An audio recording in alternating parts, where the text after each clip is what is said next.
Grandes civilizações.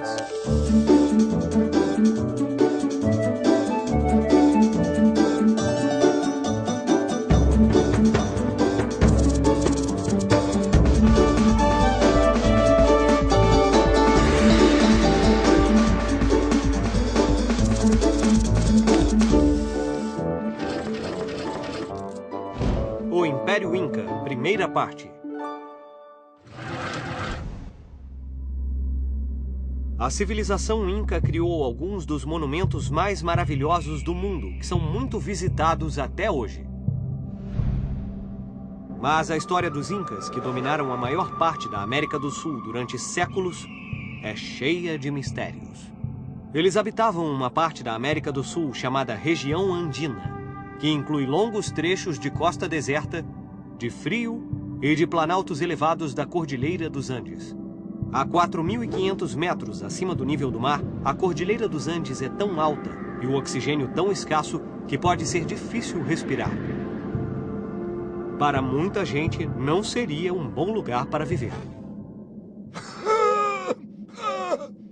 Não consigo respirar! Mas não se engane, muitos povos surpreendentes evoluíram nessas terras. Os Incas se destacaram dos demais e criaram um grande império. Uma grande quantidade de artefatos pré-Inca foi descoberta na cidade de Caral. Essa cidade é hoje considerada a mais antiga das Américas e uma das mais antigas do mundo. Caral foi construída por volta do ano 3000 a.C., quase ao mesmo tempo em que o Egito florescia às margens do Nilo. Havia muitos povos que viviam nessas áreas antes dos Incas, como os Nazca, os Mochica e os Tiwanaku. Muitos desenvolveram grandes artes e se especializaram em trabalhar com ouro e prata. Outros dominaram as artes têxteis ao tecer belos padrões. Os Nazca são especialmente famosos não só graças à descoberta das linhas de Nazca, que são longas, geométricas e podem ser claramente vistas do espaço, mas também graças às dezenas de desenhos gigantescos de animais. Mas esses desenhos são tão grandes que só podem ser vistos claramente do céu. Então, para que os Nazcas fizeram esses desenhos? Ah, eu sei, era para os ETs. Talvez. Mas alguns cientistas acreditam que esses desenhos eram um calendário para ajudar a escolher os melhores momentos para plantar e colher. Existem algumas poucas pessoas que pensam realmente que os desenhos foram feitos para os ETs. A origem. Lendas sobre a origem dos Incas passaram de boca em boca por centenas de anos, sobrevivendo a guerras e a conquistas e chegando até aos nossos dias. Os Incas não tinham um sistema de escrita, por isso as histórias e as lendas eram contadas oralmente e acabaram sendo transmitidas de geração em geração.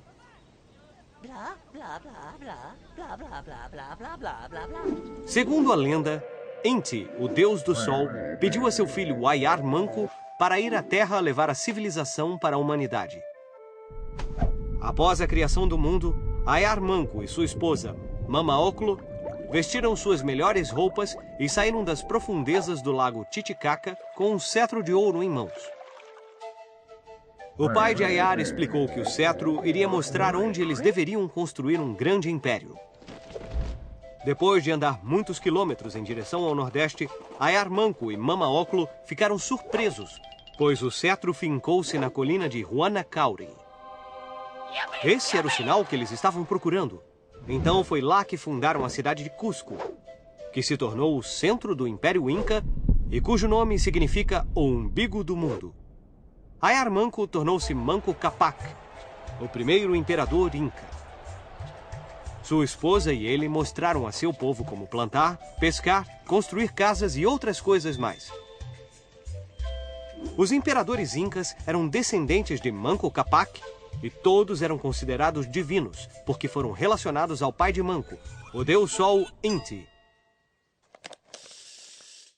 Agricultura de montanha. Nos Andes não havia campos planos onde os incas pudessem plantar. Em vez disso, tiveram de domar as encostas íngremes das montanhas. como se estivessem domando um cavalo selvagem. Para fazer isso, desenvolveram novas maneiras de plantar sementes, o que mais tarde os tornaria famosos. E o vencedor é o Inca! É verdade que não ganharam nenhum prêmio, mas inventaram um sistema de cultivo em terraço chamado andenes, que era muito engenhoso. Eles construíram aquedutos e canais nas encostas das montanhas, o que permitia a distribuição do fluxo de chuvas montanha abaixo e a irrigação de um terraço de cada vez. Foi assim que foram capazes de produzir alimentos suficientes para desenvolver sua grande civilização, que continua a surpreender as pessoas até hoje. Agora, se você gosta de batata frita, deve agradecer aos Incas, porque eles foram os primeiros a cultivar a batata e a apresentaram ao resto do mundo. E não apenas um tipo de batata. De fato, mais de 200 tipos eram colhidos. 200 tipos de batata? E isso não é tudo. Outra cultura importante para os Incas era o milho. Era especialmente importante porque o sabugo de milho, ou choclo, podia ser conservado por longos períodos e podia ser consumido enquanto outros alimentos estavam escassos. Acreditava-se que o milho era de origem divina e só podia ser consumido pelos nobres incas. O milho acabou sendo exportado para a Europa e hoje é a cultura mais comum no mundo.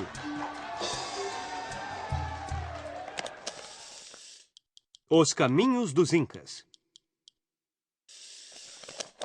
Graças às grandes campanhas militares e às alianças com as populações vizinhas, o Império Inca foi sólido até o ano de 1438. Estendia-se pela Amazônia colombiana, por partes da Argentina e do Chile. Os Incas chamaram todo esse território de Tahuantinsuyo, que significa o Império das Quatro Direções. O Império foi construído a partir da capital Cusco. Duas coisas ajudaram os Incas a expandi-lo: os guerreiros, que eram muito bons, e eles próprios, que eram excelentes negociadores. Por exemplo, para evitar uma guerra, os diferentes povos tinham que dar alimento, vestuário e tecidos aos Incas, que por sua vez os deixariam em paz. Os Incas tinham um exército poderoso que era muito bom em planejamento, disciplina e estratégia.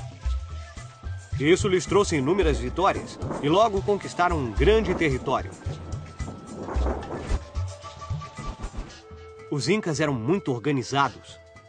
Eles construíram um gigantesco sistema de estradas que atravessavam florestas, desfiladeiros e montanhas.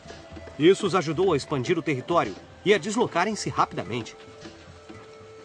A estrada principal era o Caminho Real, que unia as cidades de Cusco e Quito e tinha 2.400 quilômetros de comprimento. Nossa! Era muito grande! Essas estradas serviam não apenas para incentivar o comércio, mas também para desenvolver um sistema de correios. As estradas eram usadas por chasques, corredores altamente treinados. Eles faziam parte de um sistema de revezamento que era usado para transportar mensagens memorizadas de uma cidade para outra. A mensagem podia viajar até 200 quilômetros por dia. Isso significava que só os mais fortes e os mais rápidos corredores poderiam ser chasques. Talvez eles também fossem responsáveis pela circulação monetária. Vamos usar nossa bússola do tempo para ver o que estava acontecendo nos outros lugares do mundo nessa mesma época. O que estava acontecendo em Constantinopla, enquanto o Império Inca foi reforçar o seu poder na América do Sul? Bem, Constantinopla, a capital do Império Bizantino, estava sendo sitiada pelos turcos otomanos. Em abril de 1453, o sultão turco Maomé II montou sua tenda aos pés das muralhas de Constantinopla, junto com um exército que ultrapassava o número de habitantes da cidade. Durante 2 meses, os turcos bombardearam essas muralhas com canhões. Os bizantinos foram perdendo a força e as pessoas começaram a passar fome devido à falta de alimentos. Quer saber? Eles deviam ter pedido um carregamento de batatas aos Incas. Isso era impossível. Ninguém na Europa sabia que o continente americano existia naquela época.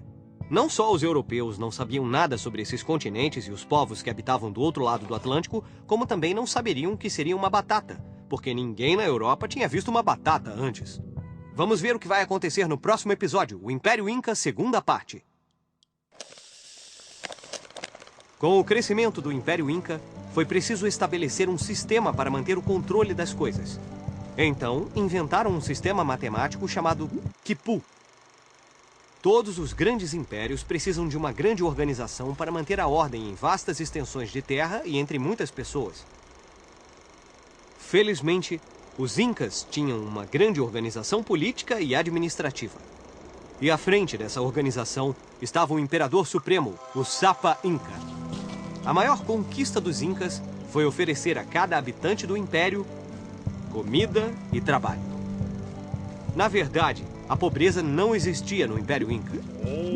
Claro, o imperador e a nobreza tinham muitos luxos, mas ninguém no império passou fome e todos tinham roupas para vestir.